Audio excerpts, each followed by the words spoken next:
You thought you were tuning in to draft coverage. You thought this was just another quarterback interview, buried deep in the fog of combine season. Something that would barely trend beyond the usual NFL Twitter circles. But then the tape dropped. Well, a piece of it, a heavily edited, conveniently curated little morsel of Shedeur Sanders' private interview with the New York Giants. If you're into the real story and all the messy twists they don't show on highlight reels, go ahead and subscribe.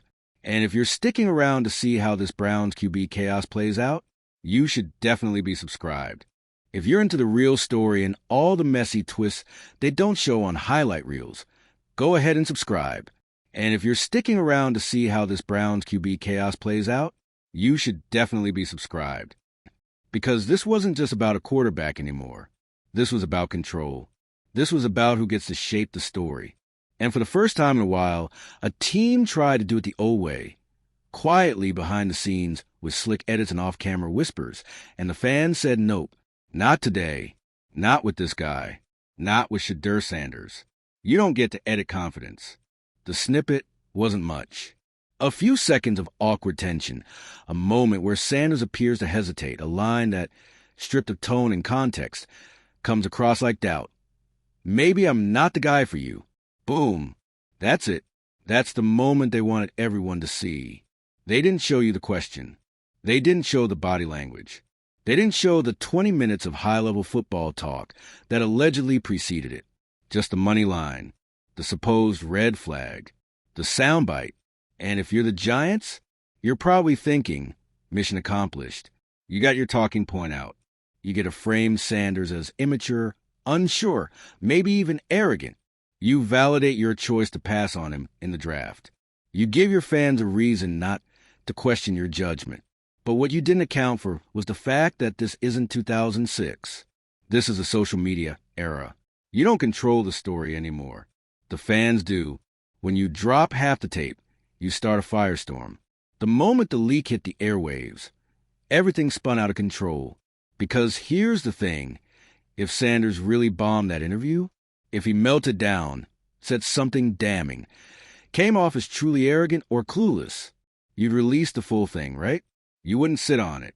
You wouldn't hold back. You'd drop it like a truth bomb and walk away clean. But that's not what the Giants did. They gave you one clip, a weirdly cropped, tonally awkward, suspicion-soaked clip, and then they said nothing. No clarification. No context. No follow-up. Just vibes. And you know what that smells like? Damage control. And if there's one thing the NFL media ecosystem loves, it's a cover-up narrative. Shedeur becomes a hero by saying nothing. While the sports world spun itself into chaos, the man at the center of it all, silent. No Instagram posts. No tweets. No TikTok reactions. Not even a cryptic Drake lyric. Nothing. Shedeur Sanders just kept showing up to Browns camp, executing plays, connecting with receivers, and earning the respect of his teammates. And that's when the narrative flipped completely.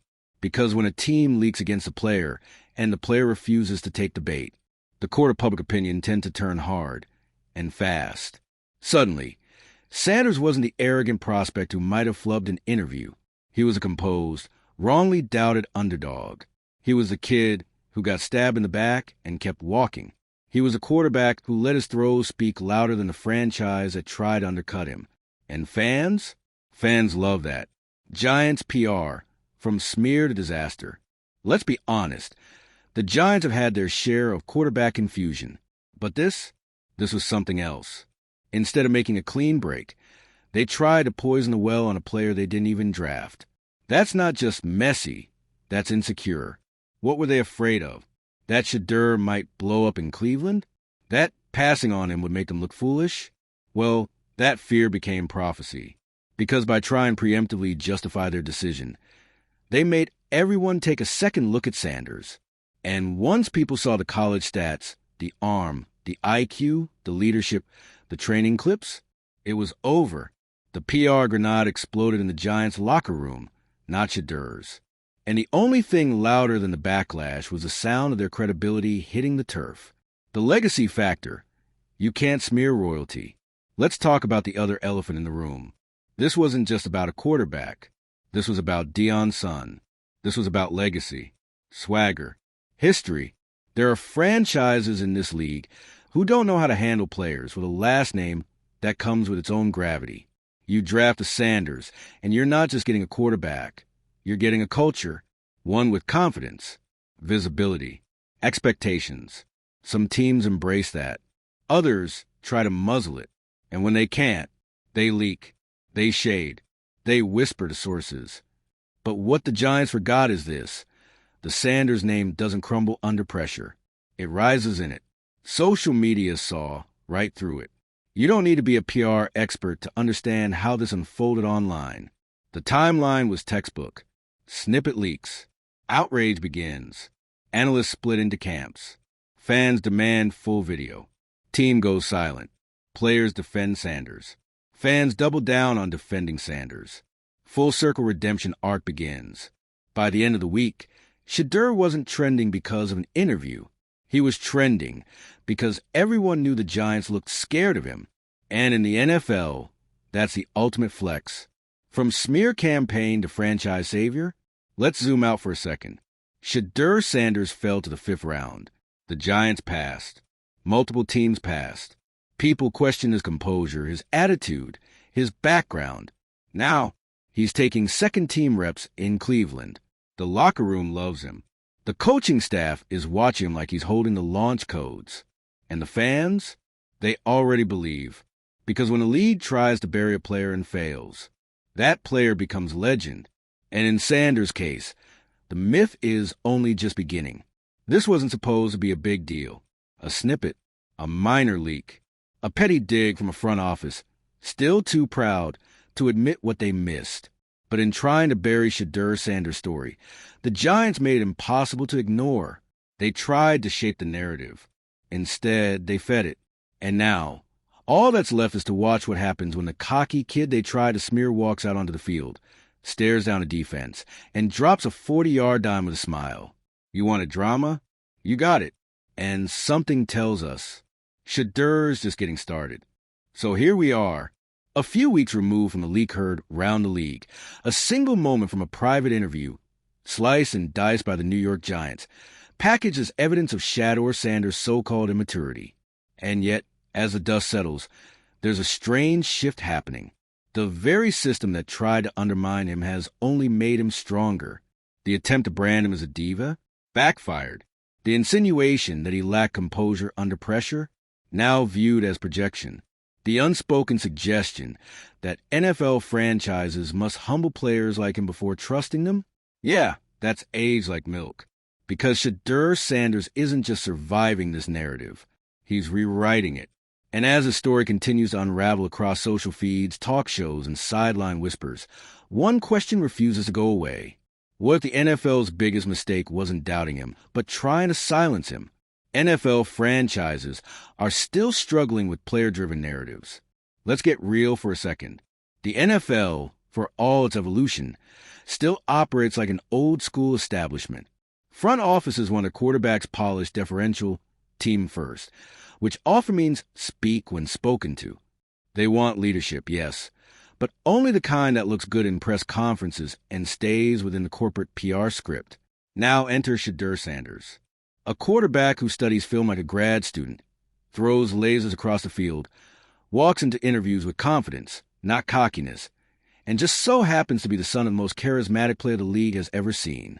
And that makes people uncomfortable, not because he's disrespectful, not because he's uncoachable, but because he doesn't need their approval to feel valid. And that is threatening to a league where GMs are used to being kingmakers. Shedeur represents a new era of athletes, media-savvy, unapologetically confident, and highly aware of how narratives are built. So when an edited clip gets dropped, he doesn't panic. He doesn't play defense. He simply outperforms and quietly reminds the league, you don't get to write my story anymore. From QB3 to the locker room's chosen one, here's what the Giants didn't account for. Athletes talk. Across the league, players know who's grinding. They see who shows up early, who's first in drills, who keeps their mouth shut and lets their game speak. And every insider report coming out of Cleveland says the same thing. Shedeur Sanders is him. The buzz started in OTAs. Then it got louder in minicamp. Now, the veterans are paying attention. Receivers are lobbying to run routes with him. Coaches are reassessing reps distribution. Even defensive players are calling him calm under pressure. You don't earn that from a viral clip.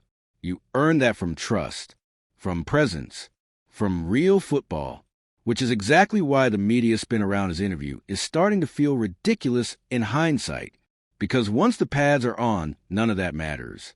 And Shedeur's doing what few rookies manage, earning the locker room before he ever starts a game. That's rare. That's powerful. That's quarterback energy. The Giants are now the villains in a redemption story. Let's talk optics. In the public imagination, the Giants now sit squarely in the role of the villain. Not because of one leak, but because they've gone radio silent ever since. They dropped the match, lit the fire, and then refused to talk about the smoke. No press conference. No clarification. No full tape. Just a fan base still wondering, why did we pass on that guy again? And here's where it gets even messier. If Shedeur goes on to start, thrive, or even make a playoff push in Cleveland, the narrative is sealed. The Giants tried to bury a franchise QB and lost the war. It's not just a miss. It's a black eye, and it's one they walked into voluntarily. Media figures are reversing course. Again, remember the early takes? He's not ready for the NFL. He's too focused on branding. He bombed his Giants interview, total red flag. Yeah, those headlines are evaporating faster than a coach's patience in a losing season. Because now, every day that Shedeur makes another perfect throw in practice, the sports world shifts just a little more. Colin Cowherd suddenly praising Sanders' poise. Stephen A. calling for more transparency from the Giants. Analysts who once mocked his confidence are now citing maturity beyond his years. It's a masterclass in media pivoting. And while those same voices won't admit they were wrong, they will make room for comeback story, because redemption arcs get views. And Shedeur Sanders is walking, talking content gold right now. The next generation is watching. Let's zoom out. This saga isn't just about one player. It's about the future of the NFL brand. Because young fans, Gen Z Alpha, call it what you want, are tuning in differently. They don't care about how well you read a pro-style offense on day one. They care about authenticity, about energy, about culture. And in Sanders, they see someone who gets it.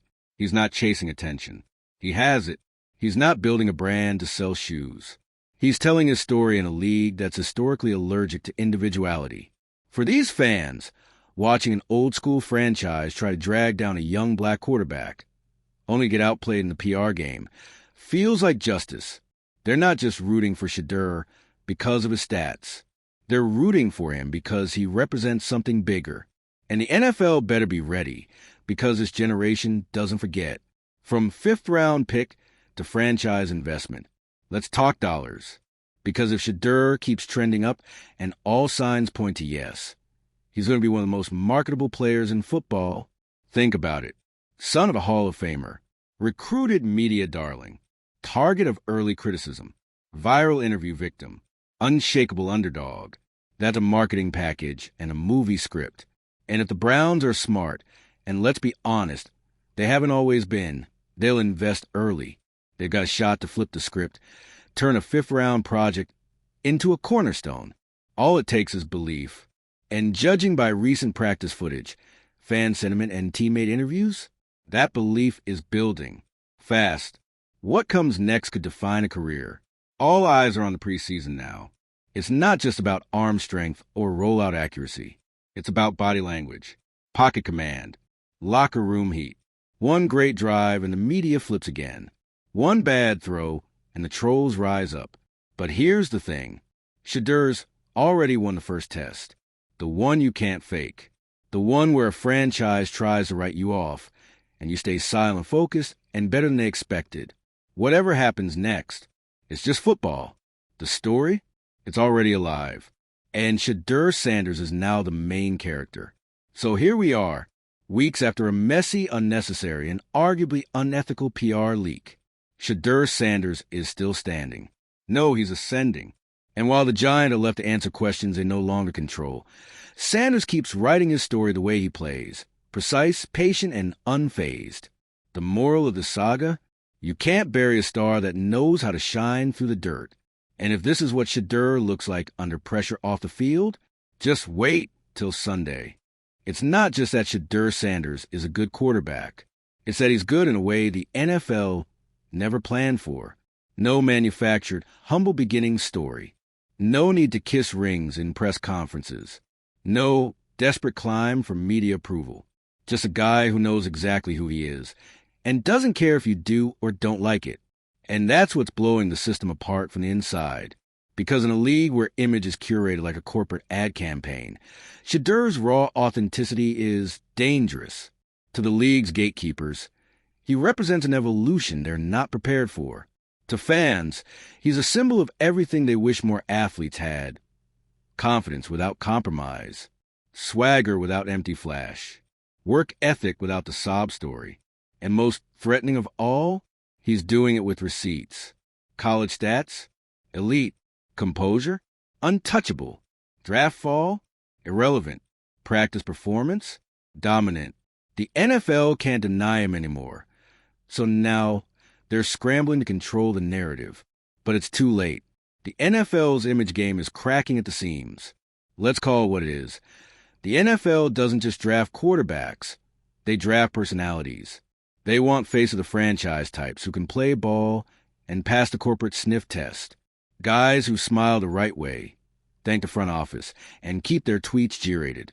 But Shedeur Sanders didn't arrive with a clean-shaven humility campaign.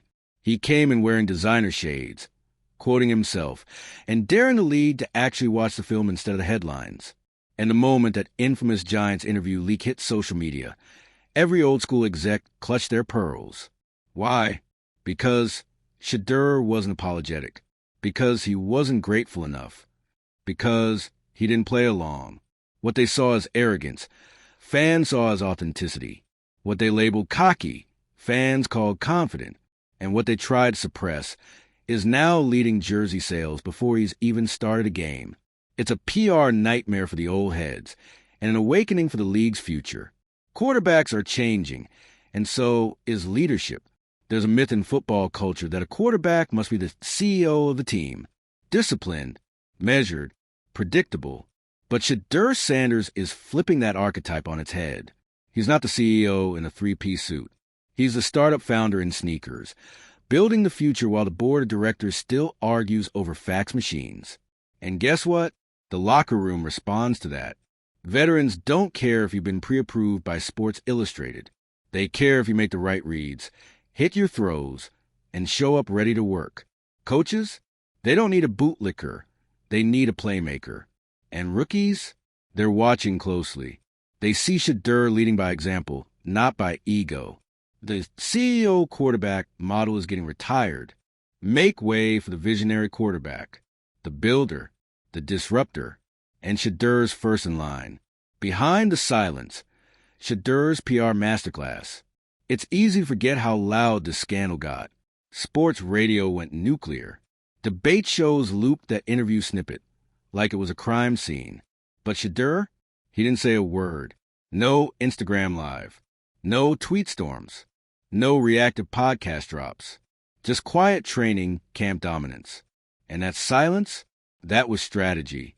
Because while the Giants were busy talking in circles, Shedeur was building a case that couldn't be argued, only witnessed. Footwork, cleaned up, deep throws tightened, timing with receivers, flawless. He let his spiral speak. And in a media ecosystem that thrives on overexposure, the restraint was louder than any quote could have been. That's next-level awareness. That's calculated confidence. That's not something you can teach. The Giants scandal will follow them for years. The most brutal part of all this? The Giants could have avoided it. They didn't have to leak the tape. They didn't have to spin narratives. They didn't have to choose petty over professional. But they did, and now they're living with it. Every time Shedeur shines in Cleveland, they'll be reminded that they tried to tarnish the brand of franchise QB and failed. Every highlight reel becomes a receipt. Every fan chant, a taunt. The longer they remain silent about the full interview tape, the more obvious their motive becomes. It was never about evaluation. It was about control. And in trying to assert that control, they created a monster, not in Sanders, but in the public's perception of the Giants as gatekeepers, not game changers. Good luck shaking that. From viral scandal to cultural icon in the making, we're watching a legend form in real time. Think about it.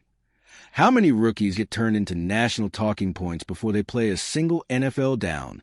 Shedeur's story already has every ingredient of iconography. The famous dad and impossible expectations. The draft slide that smelled of bias. The viral clip that tried to define him. The silent response that dismantled it all. It's not just a redemption arc. It's a blueprint. And as young athletes watch this unfold, they're realizing something huge. You don't have to play small to succeed anymore. You don't have to shrink yourself for scouts. You don't have to mute your personality. You don't have to act grateful for opportunities you earned. Shedeur walked into the fire and didn't flinch. And for every overlooked QB in a small program, every confident kid told to tone it down, every athlete with a chip on their shoulder, he just became the blueprint. Cleveland is the best and worst place for this story to unfold. Let's not pretend Cleveland isn't part of the drama here. This is a city desperate for a football hero, a team that's been through 30 starting quarterbacks in 20 years, a fan base built on heartbreak and loyalty. And now, they might have found their guy. But here's the twist. If Shedeur delivers, he'll be a savior. But if the front office fumbles his development, if he gets benched after a single mistake, if the old school playbook smothers his creativity, the backlash will be biblical. Because this isn't just about talent anymore. It's about justice, fairness, redemption. Shedeur didn't ask to be a symbol, but now he is, and Cleveland better treat him like one. Legacy is already in motion. It's funny. Most rookies spend their first year just trying to get noticed. But Shedeur Sanders, he's already building legacy. Not because of who his dad is, not because of a viral interview, but because he's playing the long game. He knows how narratives work. He knows how public trust is earned. And he knows that nothing silences critics like a clean stat sheet and a playoff push. He's already left a footprint in NFL culture, and he hasn't even made a start yet. That's not hype. That's inevitability. Closing thoughts. The NFL can't gatekeep this era anymore. So where does this all end? With Shedeur hoisting a Lombardi? With the Giants issuing a quiet apology? With every media outlet pretending they never doubted him? Maybe. Maybe not. But one thing's clear. We're watching the collapse of the old quarterback pipeline. The era where charisma was a liability? Dead. The days of humility for approval? Done. The pipeline that only accepted bland, polished company men? Cracked wide open. Shedeur Sanders didn't break it by yelling or demanding. He broke it by being unshakably himself. And that's why this story matters. Because the next generation isn't looking for permission. They're taking the mic. And the league better get used to the sound of a new voice calling plays.